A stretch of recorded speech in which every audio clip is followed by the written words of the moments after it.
কাজটা আমরা করবো, তার হাতে 5,000 টাকা দেবো, তাকে খাদ্যসাথী কার্ড বানিয়ে দেবো। এটা ডিএমদের বলা হয়েছে, বিডিওদেরও সমস্ত সিএস নিজে দায়িত্ব নিয়ে মনিটরিং করবে। এটা হাতে সঙ্গে সঙ্গে খাদ্যসাথী কার্ড, স্বাস্থ্যসাথী তার পরিবারের জন্য কার্ড। তাদের যদি নিজেদের বাড়ি থেকে ঠিক আছে, বাড়ি না থাকলে কমিউনিটি কিচেন সেন্টার। এবং তাদের ছেলেমেয়েরা অর্ধেক পড়াশোনা অবস্থায় বছরে ফিরে আসছে, সুতরাং তাদের স্থানীয় যে সমস্ত স্কুলগুলো আছে গভর্নমেন্টের, সেই সব স্কুলগুলোতে ভর্তির ব্যবস্থা করে দেওয়া, যাতে বাচ্চাদের শিক্ষার কোনো প্রবলেম না হয়, ছেলে মেয়েদের পড়াশোনার সুবিধা এবং শিক্ষার ধারাবাহিকতা বজায় রাখার জন্য। এছাড়াও তারা অন্যান্য সরকারি প্রকল্প, যেমন কন্যাশ্রী আছে, শিক্ষাশ্রী আছে, ঐক্যশ্রী আছে, মেধাশ্রীর মতো নানান স্কলারশিপের সুযোগ সুবিধাও পাবে। কিভাবে শ্রমশ্রী অ্যাপ্লিকেশনটি আপনারা ফিল আপ করবেন তার সমস্ত প্রকল্প, সমস্ত স্টেপ বাই স্টেপ শেখাচ্ছি আজকে। আর পরিযায়ী শ্রমিকদের যে সব ক্যাটাগরি আর কি, আপনারা পরিযায়ী শ্রমিক কোন ধরনের, যারা অলরেডি আছে তারা, না বাড়িতে যারা আছে তাদের জন্য, সমস্ত বিষয়ে আজকে আলোচনা করব। ঠিক আছে, আপনারা দেখতে থাকুন ভিডিও প্রথম থেকে লাস্ট পর্যন্ত দেখেন, কারণ আমি মধ্যে অনেক কিছুই বলবো। কারা কীভাবে কী কোন কোন ডকুমেন্ট লাগবে, আধার কার্ড, ভোটার কার্ড, সব কিছু সমস্ত বিষয়ে আলোচনা করব। যেটা যেটা ডকুমেন্ট লাগে সব কিছু বলে দেবো। ঠিক আছে, আর যারা যারা বর্তমান অবস্থায় বিদেশে আছে তাদের কীভাবে অ্যাপ্লিকেশনটা ফর্ম ফিল আপ করবেন, জমা দেবেন, 5,000 টাকা করে যেই পরিযায়ী শ্রমিকের জন্য মমতা ব্যানার্জি দিচ্ছে সেটা কীভাবে পাবে, অলরেডি যারা আছে তারাও পাবে, যারা বাহিরে আছে তারাও পাবে, কী কী লাগবে সমস্ত কিছু আমি বলে দিচ্ছি। ঠিক আছে, আপনারা প্রথম থেকে লাস্ট পর্যন্ত দেখবেন, এবং কি আমি কীভাবে ফর্ম ফিল আপ করা লাগে সমস্ত কিছু প্রসেস দেখে দিচ্ছি। ঠিক আছে, আপনারা প্রথম থেকে লাস্ট পর্যন্ত দেখেন। সেই আবেদনকারীর নামটা দিতে হবে, ধরেন রাজ, আমি যে কোনো একটা দিয়ে দিলাম, সেটা আমার আমার যেটা মন চাইলো আর কি, আমি জাস্ট আপনাদের বোঝানোর জন্যই এটা একটা সাধারণত একটা লিখে রাখছি, এই আর কি। প্রথমে আপনার আবেদনকারীর নাম দিতে হবে, ব্যক্তিগত তথ্য। ঠিক আছে, নাম দিলেন, দেওয়ার পর আপনারা মোবাইল নম্বরটা আপনার যে আবেদনকারী দিলেন তার একটা মোবাইল নম্বর দিয়ে রাখলেন। ঠিক আছে, বাবা বা স্বামীর নাম, বাবা বা স্বামীর নাম। যদি আপনি মেয়ে হয়ে থাকেন আর আপনার বিয়ে হয়ে গেছে, তাহলে আপনার স্বামীর নাম অবশ্যই দেবেন। আর আপনি যদি ছেলে হয়ে থাকেন, সেই ক্ষেত্রে বিয়ে হয়ে গেলে আপনার বাবার নাম দিয়ে দেবেন। ঠিক আছে, দুই ক্ষেত্রেই প্রযোজ্য, মেয়ে এবং ছেলে, দুই অপশানই দেওয়া আছে। আপনি যে মেয়ে হলে মেয়ের ক্ষেত্রে স্বামী, বাবা দুইটাই দিতে পারেন, আর ছেলে হলে বাবা দিবেন। ঠিক আছে, আর লিঙ্গ, আপনি যদি মেয়ে হন মহিলা, পুরুষ হলে পুরুষ। ঠিক আছে, ধর্ম, রিলিজিয়ান, আপনি হিন্দু হতে পারেন, মুসলিম হতে পারেন, কোনো ধর্ম নির্বিশেষেই আপনারা ফর্মটা ফিল আপ করবেন। আপনি হিন্দু হতে পারেন, মুসলিম হতে পারেন, দুটো অপশানই দেওয়া আছে, একটা দিলেই হবে। যে ক্যাটাগরি ওই হিসেবে দেবেন। ঠিক আছে, জাতি এসসি ওবিসি ইউআরএল জেনারেল। ঠিক আছে, আপনি এসটি হলে এসটি দেবেন, আর ওবিসি হলে ওবিসি দেবেন। ঠিক আছে, জন্ম তারিখ, আবেদনকারীর জন্ম তারিখ অবশ্যই সঠিকটা দিতে হবে। ঠিক আছে, আপাতকালীন ফোন নম্বর বলতে আপনার ধরেন একটা ফোন নম্বর নেই। ঠিক আছে, আপনি যেটা দিলেন ওটা পরবর্তীতে নাও থাকতে পারে, ওই জন্য একটা আপাতকালীন ফোন নম্বর, ওটা না থাকলে যেন এটাতে আমরা মেসেজ বা তোমার কল করতে পারে কম থেকে। ঠিক আছে, কর্মচারীরা। ঠিক আছে, এই আর কি, গভর্নরের এটাই একটা করছেন। ঠিক আছে, খাদ্যসাথীর নম্বর, আধার কার্ড নম্বর, প্রথমে তো আধার কার্ড নম্বর দিতে হবে আপনাকে। ঠিক আছে, আপনার আধার নম্বর যেটা আছে একদম সহিভাবে দেবেন, দেখে শুনে দেবেন। ঠিক আছে, তারপরে খাদ্যসাথী রেশন কার্ড নম্বর, SPHH হতে পারে, আপনার যে কোনো রেশন কার্ড, যে কোনো নম্বরটা আপনাকে মাস্ট দিতেই হবে। ঠিক আছে, তারপর ভোটার কার্ড নম্বরটা অবশ্যই দেবেন। ঠিক আছে, আমি আমার জন্য আমার কিছু গোপন রহস্য জন্য আমি ঢেকে রেখে দিয়েছি, আমি দেখে নতুনভাবে দেখাই নেই। ঠিক আছে, দেইনি আর কি, আমি জাস্ট বোঝার জন্য এটা একটা টিকে দিয়ে দিছি। ঠিক আছে, ওই আর কি, আপনারা সেখানে ফিল আপ করে নেবেন ভোটার কার্ড। ঠিক আছে, তারপর স্থায়ী ঠিকানা, আবেদনকারীর স্থায়ী ঠিকানা যেখানে তিনি থাকেন স্থায়ীভাবে, ঠিক আছে, তার ঠিকানাটা অবশ্যই দিতে হবে। মহকুমা যেখানে আপনি থাকেন মহকুমা, আমি বিনানই দিয়ে দিচ্ছি। ব্লক মিডিয়াম, ব্লক কোথায় আমি দিনারা 2 দিয়ে দিচ্ছি, আপনাদের ব্লক আপনারা দিবেন, ঠিক আছে। গ্রাম পঞ্চায়েত আমি কোষণীবাড়ি দিয়ে দিচ্ছি, আপনারা যেখানকার ওইখানকারে দিবেন, ঠিক আছে।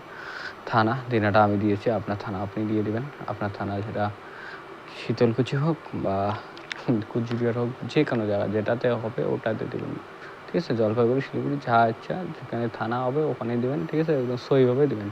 পিনকোড আপনার পিনকোড আপনি আপনার জায়গার পিনকোড, ঠিক আছে। আমি জাস্ট এটা একটা দিয়েছি আপনাদের বোঝানোর জন্য, ঠিক আছে। আর একটা বিষয় হলো কর্মক্ষেত্রের ঠিকানা ABCD এর মধ্যে যে কোনো একটি দিতে হবে আপনাকে। A থেকে D পর্যন্ত যে কোনো একটা। আপনি দেখেন কি লিখছে প্রথমে, যে সমস্ত আবেদনকারী ভারতবর্ষের মধ্যে পশ্চিমবঙ্গ ছাড়া অন্য রাজ্যে কর্মরত তাদের, মানে ধরেন পশ্চিমবঙ্গ ছাড়া অন্য রাজ্য, আপনারা পশ্চিমবঙ্গে যদি কাজ করেন তাহলে কিন্তু হবে না। ভালো করে বলে দিচ্ছি, মনোযোগ সহকারে শুনবেন। পশ্চিমবঙ্গের হলে কিন্তু হবে না। পশ্চিমবঙ্গে আপনি কাজ করছেন, আমাদের রাজ্যেই কাজ করছেন, তাহলে আপনি পরিযায়ী কীভাবে হলে, ঠিক আছে। আপনি তাহলে পরিযায়ী বলে আপনাকে চিহ্নিত করা হবে না, ঠিক আছে। আপনি আমাদের রাজ্য ছেড়ে অন্য কোনো রাজ্যতে কাজ করলে ওই হিসেবে ফর্ম ফিল আপ করবেন, ঠিক আছে। যে সমস্ত আবেদনকারী ভারতবর্ষের মধ্যে পশ্চিমবঙ্গ ছাড়া অন্য রাজ্যে কর্মরত তাদের জন্য, ধরেন আপনি কেরালায় থাকতে পারেন, ঠিক আছে, মুম্বাইয়ে থাকতে পারেন, দিল্লিতে থাকতে পারেন, যে রাজ্যে আসেন ওই হিসেবে ওখানে লিখবেন। দেশ, ভারতবর্ষ, রাজ্য কোথায় আছেন, কেরালা, দিল্লি, কোথায় আছেন, যে জায়গায় আছেন ওই জায়গাটার নাম লিখতে হবে, সেই জায়গার থানা লিখতে হবে, ঠিক আছে। তারপর লিখছে 2 নম্বর B, যে সমস্ত আবেদনকারী ভারতবর্ষের বাইরে কর্মরত তাদের, যে সমস্ত আবেদনকারী ভারতবর্ষের বাইরে কর্মরত তাদের জন্য, মানে ধরেন আপনি আমাদের দেশেই নেই, ঠিক আছে, ভারতবর্ষে নেই, ধরেন আপনি ভুটানে আছেন, তাহলে আপনি ভুটানে অবশ্যই ফর্ম ফিল আপ করবেন, বাইরের দেশের নাম লিখবেন অবশ্যই, ঠিক আছে। ঠিক আছে। তারপর C, যে সমস্ত আবেদনকারী ভারতবর্ষের মধ্যে পশ্চিমবঙ্গ ছাড়া অন্য রাজ্যে কর্মনিরত হবেন বলতে হননি, আপনি ফিউচারে যাবেন, এখনও হননি, ফিউচারে হবেন, ঠিক আছে। আপনাকে ফিউচার বোঝাচ্ছে, ফিউচারে যাবেন তার মানে আপনি হবেন, তবুও আপনি ফর্ম ফিল আপ করবেন। এখানে আপনি C ক্লিক করবেন, C ফর্ম ফিল আপ করে দেবেন। দেশ, যদি আপনি বাইরের দেশে যান অবশ্যই বাইরের দেশ। রাজ্য হলে দেশ আমাদের রাজ্যের মধ্যে হন তাহলে ভারতবর্ষ দিবেন। রাজ্য কেরালা দিয়ে দিলেন, কেরালা, যে কোনো রাজ্য, আপনি যে রাজ্যে যান না কেন, ঠিক আছে, 28টা রাজ্যের মধ্যে যে কোনো একটা রাজ্যে যান, ওই রাজ্যের নাম অবশ্যই লিখে দেবেন, থানা লিখে দেবেন, ঠিক আছে। আর যে সমস্ত আবেদনকারী ভারতবর্ষের বাইরে কর্মরত হবেন, মানে ভারতবর্ষের বাইরে বলতে গেলে আপনি আমি ভুটান যাব, ওই হিসেবে আমি আপনাদের বোঝানোর জন্য আমি ভুটান যাব, ভুটান লিখছি। আমি পারুতে যাব, কর্মরত ঠিকানা পারু, তাজু একটা স্কুল আছে ওখানেই কাজ করব, ঠিক আছে। তা পারু অবশ্যই আমি তাহলে পারু লিখলাম। বৈধ পাসপোর্ট নাম্বার, আমার পাসপোর্ট অবশ্যই আমি বাইরের দেশে গেলে পাসপোর্ট বানাইতে হবে, বানিয়ে যাইতে হবে, ওখানে একটা নম্বর থাকবে, ওই নম্বর আমার দিতে হবে, ঠিক আছে। নম্বর দিয়ে দিলাম, ফর্ম ফিল আপ করলাম, ঠিক আছে। কাজের ধরন, আপনি কি কাজ করবেন, এখানে 3-4টে দেওয়া আছে, দেখেন ভালো করে দেখেন। কৃষি, নির্মাণ কাজ, রাজমিস্ত্রি, সুতার, ইলেকট্রিশিয়ান, প্লাম্বার, আর আপনি যেটাতে আপনি কর্মরত আপনি যাচ্ছেন, বস্ত্রশিল্প, স্বাস্থ্য পরিষেবা, আপনি যেটা করছেন, ধরেন আমি রাজমিস্ত্রি কাজ করতে গেছি, ঠিক আছে, তাহলে আমি রাজমিস্ত্রি লিখবো এখানে, ঠিক আছে। ভালো করে মনে রাখবেন, আমি যদি রাজমিস্ত্রি হই তাহলে অবশ্যই আমি এখানে রাজমিস্ত্রি লিখবো, ঠিক আছে। আমি যদি রাজমিস্ত্রি তাহলে আমি অবশ্যই রাজমিস্ত্রি লিখবো, ঠিক আছে।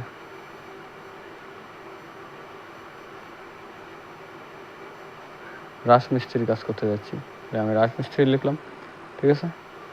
আমি যেখানে যেটাতে কাজ করতে যাচ্ছি, আপনি যখন সুতার, ইলেকট্রিশিয়ান হন বা প্লাম্বার, যেটাই করেন না কেন, বস্ত্রশিল্প হোক, স্বাস্থ্য পরিষেবা হোক, যেটাই করেন আপনি ওই অবস্থাটা লিখে দিতে হবে, ঠিক আছে। বাইরে যাওয়ার দিন, প্রস্তাবিত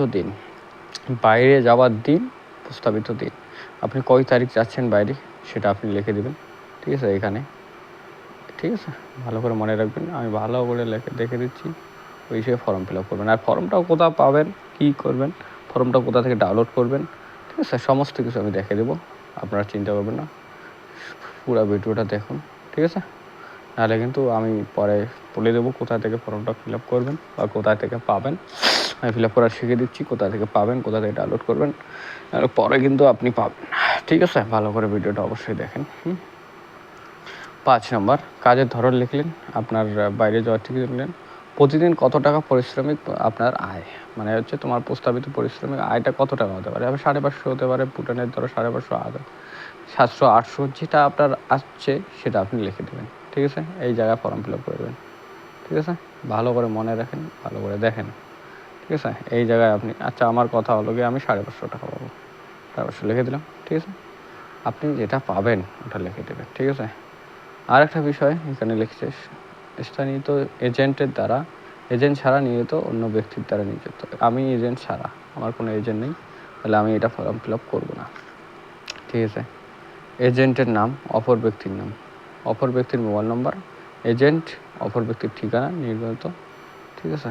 তাহলে আমার বিষয় হলো আমি এজেন্ট দ্বারা নিযুক্ত, এজেন্ট ছাড়া নিযুক্ত। তো আমি নিজে এজেন্ট ছাড়া নিযুক্ত, তাহলে আমি এজেন্ট ছাড়া যদি হই তাহলে আমি এখানে এজেন্টের নাম লিখতে হবে না, আমার নিজের ঠিকানা, অপর ব্যক্তির নাম, আমি নিজের ঠিকানা দিয়ে ফর্ম ফিল আপ করে দেবো এই জায়গাটা। ঠিক আছে? তাহলে হয়ে যাবে। আপনি যদি এজেন্টের মাধ্যমে যান, দরকার শোনেন, মানে ধরেন একটা এজেন্টের নাম, যে কোনো একটা, ধরো এইচপিপি, ধরেন আপনি যে কোনো একটা এজেন্টের নাম দিয়েই গেলেন, তাহলে এজেন্টের নামটা দিলেন, এজেন্টের মোবাইল নম্বর দিবেন, অবশ্যই আপনার মোবাইলে সেভ করা থাকবে, অবশ্যই আগে থেকে এজেন্টের মোবাইলের নম্বর একটা দিয়ে দিলেন। সেই এজেন্টের ঠিকানা যদি আপনার বাড়ির পাশেই হয় তো বাড়ির পাশে আপনার ঠিকানা ওই এক্সেম হবে। ঠিক আছে? যে জায়গার ঠিকানা ওই জায়গাটা দিয়ে দিলেন। তারপরে নির্যোগকর্তার নাম, ঠিক আছে, ফোন নম্বর, সব কিছু দিয়ে দিলেন। এটা এজেন্ট, এজেন্ট মানে আপনি যার দ্বারা যাচ্ছেন বা যাবেন না, তো ওই হিসেবে লিখবেন। এজেন্ট ছাড়া যাচ্ছেন তো এজেন্ট ছাড়া ফর্ম ফিল আপটা করে দেবেন। ঠিক আছে? এই জায়গাটা, ঠিক আছে, ভালো করে মনে রাখেন। হ্যাঁ, তারপরে ব্যাংক সংক্রান্ত বিষয়, কারণ আপনার তো টাকাটা ব্যাংকেই ঢুকবে না। ভালো করে মনে রাখবেন, ভালো করে মনে রাখবেন, ব্যাংকের যেন কোনোভাবে কিছু ভুল হয় না। ব্যাংকের আর এগুলো যে সমস্ত ঠিকানা, যেই সমস্ত কিছু আছে সব একটাও যেন ভুল হয় না, নিখুঁতভাবে দেবেন, তাহলে আপনি পাবেন টাকা। 1 বছর স্থায়িত্ব এই টাকার, পর্যাপ্ত 1 বছর, 1 বছরের জন্য টাকাটা পাবেন। মনে রাখবেন, 1 বছর জন্য টাকাটা আপনাকে দিচ্ছে, তার মানে আপনাকে প্রোভাইড করছে, তার মানে আপনি যদি প্রাপ্ত হন, আপনি টাকাটা পাওয়ার যদি লায়ক হন, তাহলে অবশ্যই টাকাটা পাবেন। অতএব আপনাকে ফর্ম ফিল আপ একদম একুরেটভাবে করতে হবে, কোনোভাবে কোনো যেন ভুল হয় না।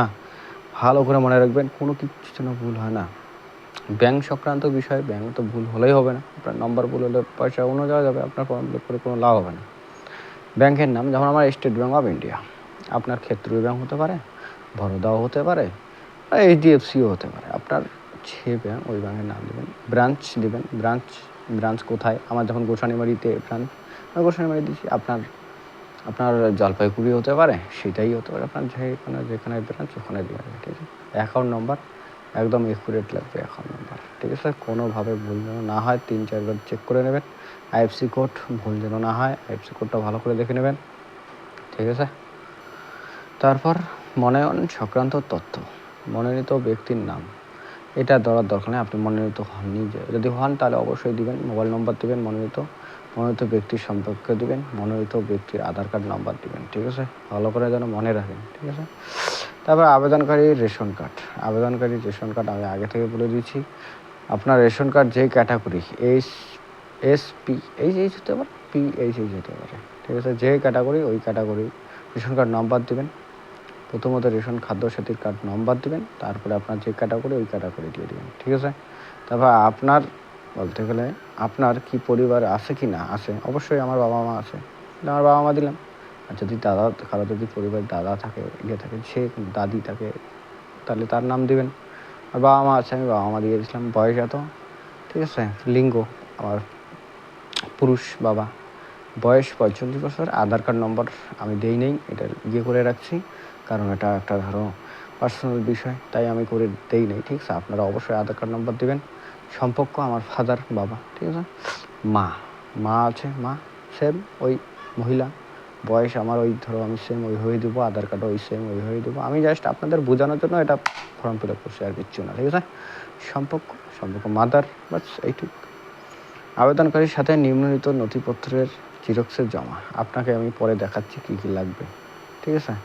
কী কী লাগবে আমি ভালো করে বোঝাচ্ছি। আগে আপনি এটা বোঝেন, স্থান, ঠিকানা ওটা আগে। এই যে সংসদীয় এটা অবশ্যই লাগবে। আপনার স্ত্রী, আপনি যে যাচ্ছেন ভালো করে বোঝেন, আপনি যে যাচ্ছেন আপনার স্ত্রী, আপনি স্ত্রী হতে পারেন, কুমারী হতে পারেন, শ্রীমতী হতে পারেন। আপনি যেটা হন, আমি ধরুন আমার কথা হলো আমি শ্রীমতী না কুমারী, ঠিক আছে, শ্রী দাস। তারপর পিতা মাতা, পিতা বাবা আছে, বাবার নাম অবশ্যই দিবা, ঠিক আছে, বাবার অবশ্যই দিবা। তোমার নিজস্ব আধার কার্ড নম্বর, যা আবেদনকারী যিনি যাচ্ছেন, যিনি বাইরে আছেন তার ভালো করে মনে রাখবেন। পিতা মাতা, ওনার পিতার নাম লিখবেন বা মাতা। পিতা স্বামী হলে স্বামী, পিতা হলে পিতা, ঠিক আছে। আধার কার্ড নম্বর দিলেন, ভোটার কার্ড আইডি তোমার নিজের, কিন্তু রেজিস্ট্রারি ঠিকানা আগ্রবার দিলে আমার বিরিয়ানি। আর আমার এত দ্বারা জানাচ্ছি আমি বলতে আমি স্বয়ং রাজ, আমার নাম, ধরো আমার নাম রাজ। তারিখ আমি কত তারিখে দিচ্ছি জমা, তারিখ লিখে দিলাম। পেশায় আমি কি, একজন লেবার, ঠিক আছে। আমার জেলা কুচবিহার, রাজ্যে ভারতবর্ষের বাইরে, আমি বাইরে কাজ করতে যাবো, তা ভুটান, ঠিক আছে। উপরে তদন্ত, ঠিক আছে, তদন্ত তত্ত্ব আমাদের জ্ঞান ও বিশ্বাসের মতে সব সত্য। আমি তারিখ সহ পরিযায়ী শ্রমিকের স্বাক্ষর, পরিযায়ী শ্রমিক বলতে আমি একজন পরিযায়ী শ্রমিক না, আমার তাহলে স্বাক্ষরটা অবশ্যই লাগবে। আমি একটা সিগনেচার অবশ্যই এখানে দিবেন, ঠিক আছে। ভালো করে মনে রাখবেন কিন্তু, হ্যাঁ, একদম একুরেট হয়ে বলছি। আর কী কী জিনিস লাগবে, আপনাকে পাসপোর্ট আকারে একটা ছবি, আপনার ছবি, একটা পাসপোর্ট আকারের ছবি তুলে নেবেন, ঠিক আছে, দোকানে গিয়ে, বা আপনার নিজের মোবাইলেও হতে পারে, অ্যাপসের মাধ্যমে হয়। আচ্ছা ঠিক আছে, সমস্যা নেই, আপনি দোকানে গিয়ে একটা বের করে নিন। তারপরে আধার কার্ড নম্বর বলতে আধার কার্ড জিরক্সটা, যেন নম্বরটা স্পষ্ট থাকে দুই সাইডটা দিলে ভালো হয়, ঠিক আছে। কোনোভাবে খুদ রাখবেন না। পাসবুক বলতে ব্যাঙ্ক পাসবুক, আপনাকে ধরো যে ব্যাঙ্ক আপনি ফর্ম ফিল আপ করছেন ওইটার অবশ্যই জিরক্সটা লাগবে। যে সাইটটা আপনার আইএফসি কোড আছে, ব্যাংকের নাম আছে, ব্যাংকের নাম্বার আছে, ওই সাইটটা, প্রথম পাতাটা, ঠিক আছে, ভালো করে মনে রাখবেন। 4 নম্বর আবেদনপত্র সংশোধনীয়, মানে সংশোধনীয় বলতে এই সাইটটা আপনাকে এখন এই যে বলে দিলাম, এইটা যে সংশোধনীয় স্বাক্ষরিত শব্দপত্র, ঠিক আছে, এই সাইটটা, ঠিক আছে, মনে রাখলেন। তারপর কি লাগবে, বৈধ পাসপোর্ট, ঠিক আছে, বৈধ পাসপোর্ট, বা তোমার যে যুক্ত হবেন বাইরের দেশে কাজে যুক্ত হলে থাকলে, তাহলে পুরো পাসপোর্টটা অবশ্যই লাগবে। দেখো কীভাবে ডাউনলোড করতে হবে, ঠিক আছে, প্রথমে সার্চ করতে হবে আপনাকে, ঠিক আছে। যদি বাইরের দেশে যান তাহলে অবশ্যই আপনার পাসপোর্টটা হবে, ইংলিশে যদি তিনি বাইরের দেশে কাজে যুক্ত থাকেন তো জানতে হবে। বাইরের দেশে, আমাদের রাজ্য হলে থোড়ি পাসপোর্ট লাগবে, সার্চ করা পাসপোর্ট লাগবে না, কিছু লাগবে না। এটা অপশন এইভাবে ওয়াই আছে, বাইরের দেশের জন্য, ঠিক আছে। আমি ভুটান যাবো, আমার পাসপোর্ট অবশ্যই আছে, আমি পাসপোর্টটা অবশ্যই জিরক্স করে দিয়ে দিলাম, দুই সাইডে পিডিএফ আকারে সমস্ত ভোটার কার্ড আমার দুই সাইডে জিরক্স করে দিয়ে দিলাম, ভোটার কার্ড। তাহলে আপনাকে 6টা জিনিস লাগতেছে, 5টা যদি আপনি আমাদের দেশেই থাকেন তাহলে উপরে রয়েছে এই সার্চটা টেপো, সার্চ টেপার পরে তুমি সার্চ করবা, ঠিক আছে, ঠিক আছে, জানতে হবে বলে দিলাম তোমাকে। তোমার এটা ডাউনলোড করবেন কিভাবে, শ্রম শ্রী দেখে দিচ্ছি, ঠিক আছে, বাস শ্রম শ্রী সার্চ করলাম, ঠিক আছে, সবকিছু বুঝলে এখন প্রথমেই এসে গেছে শ্রম শ্রী প্রকল্পে আবেদন। এটা পিডিএফ আকারে আসবে, ঠিক আছে, একটু ধৈর্য রাখো, পিডিএফ আকারে সমস্ত কিছু হবে, একটু অ্যাডভার্টাইজ আসতে পারে, কারণ ভাই এটা যেহেতু জানোই ওয়েবসাইটের একটা বিষয়, ঠিক আছে, এসে গেছে। তো এখন নিচে আসো, নিচে আসো, এখানে নিচে আসো, নিচে তোমার এখানে স্পষ্টভাবে ক্লিক হেয়ারও আছে এবং হাত চাপো, স্পষ্টভাবে লেখা আছে, ঠিক আছে। একটু অ্যাড্রেসগুলো আসবে, একটু কেটে দিও, ঠিক আছে। এই যে বাস ক্লিক হেয়ার, বা এখানে হাত দিন, এটা তো টিপতে পারো, ঠিক আছে, বাস একটু ধৈর্য রাখো, এটা সমস্যা তো, একটু ধৈর্য রাখো। সরাসরিভাবে ক্লিক হেয়ারে টিপলেই তোমার ডাউনলোড পিডিএফ আকারে সঞ্চয় পড়াতে গুগল ড্রাইভে হতে পারে, এবং কি তোমার পিডিএফও চলে যেতে পারে, ঠিক আছে, একটু ধৈর্য রাখো। বাস এটা ডাইরেক্টলি সরাসরি তুমি ডাউনলোড করবা, ঠিক আছে। ডাউনলোড করার পরে এটা ফর্ম ফিল আপটা করলা, বের করে নেওয়ার পরে এটা তুমি ডাইরেক্ট সাবমিট পিডিও অফিসে গিয়েও করতে পারো, হ্যাঁ, এবং কি তুমি ডাইরেক্ট সরাসরি মোবাইল দিয়েও করতে পারো, ঠিক আছে। আমি তোমাকে দেখাই দেবো অবশ্য। বাস এই যে ডাউনলোড হতেছে, এই যে বাস সম্পূর্ণ ফর্ম ফিল আপটা করার পরে এটা তোমাকে কিন্তু সাবমিট করতে হবে। মোবাইল দিয়ে করলেও করতে হবে, বিডিও অফিসে করলেও করতে হবে, দুয়ারে সরকারে করলেও করতে হবে, যেখানেই করো না কেন এই ফর্মটা তোমাকে ফিল আপ করতেই হবে, ঠিক আছে? অতএব সমস্ত কিছু দেখে দিলাম প্রসেস, তুমি এইভাবেই সমস্ত কিছুটা ডাউনলোড করবা। এখন বিষয় হলো, আপনারা যদি বলেন আমাকে যে আমি এটা ওয়েবসাইটে সরাসরি আমি নিজের মোবাইল দিয়েই আমি সাবমিট করব, তাহলে আমি গভর্নমেন্টের ওয়েবসাইটটাতে আমি কীভাবে সরাসরি ডাউনলোড করতে হয়, আমি কীভাবে তোমার ডাউনলোড করতে হয় দেখিয়ে দিলাম, কীভাবে ফর্মটা ফিল আপ করতে হয়, কীভাবে সাবমিট করতে হয়, কীভাবে অ্যাপ্লাই করতে হয়, আমি সব কিছু মোবাইলেই হবে, নিজের আপনার হ্যান্ডসেট মোবাইলটা যা আছে আপনার হাতে ওটা দিয়ে হবে, ঠিক আছে? তো আপনারা যদি চান তাহলে আমাকে অবশ্যই কমেন্টে বলবেন, কোনো সমস্যা কোনো কিছু না বুঝলে আমাকে মেসেজ করবেন, কমেন্ট করবেন, পার্সোনাল নম্বরও নিতে পারেন। পার্সোনাল নম্বরে আমাকে পার্সোনালি মেসেজ করে আমার নম্বরটা নিয়ে আমার সঙ্গে সমস্ত কিছু কথা বলতে পারেন। আশ্রমশ্রীতে অ্যাকচুয়ালি কী, কিসের জন্য দিয়েছি, কাকে বলে, কী না আছে সমস্ত কিছু যদি ভিডিও একটা সম্পূর্ণ চান তাও আমি দিতে পারি, ঠিক আছে? দূরে সরকারে জমা দিবেন, কী করতে হবে না করতে হবে আমি সমস্ত এভরিথিং ভিডিও বানিয়ে দেবো আপনাদের, আপনারা যদি চান। তো আমাকে অবশ্যই মেসেজ করে আমাকে সাপোর্ট করবেন যেন আমি তোমাদের সমস্ত কিছুইভাবে সাহায্য করতে পারি। লক্ষ্মীর ভাণ্ডার থেকে শুরু করে যে এত কিছু আছে, খতিয়ান থেকে শুরু করে সমস্ত কিছু আপডেট, সরকারের কোনো কিছু আপডেট হলে, যে কোনো বিষয় আপডেট হলে, কোনো প্রকল্প আসলে, কোনো স্কলারশিপ হলে সমস্ত কিছু আমি আপডেটলি তোমাদের সব কিছু জানিয়ে দেবো। আমার পাশে থাকবেন, আমাকে একটা সাবস্ক্রাইব করবেন, ঠিক আছে? সবারই তো অজান্ত অনেক কিছুই সাবস্ক্রাইব করো, পাশে থাকো, তাদের ফলো করো, আমাকেও অবশ্যই পাশে থাকো। আমি তো ভালো কিছু জিনিস শেখাচ্ছি, তাই না? সব কিছুই আমাকে প্রবলেম, যে কোনো সমস্যা হলে আমাকে বলবে, আমি সমস্যার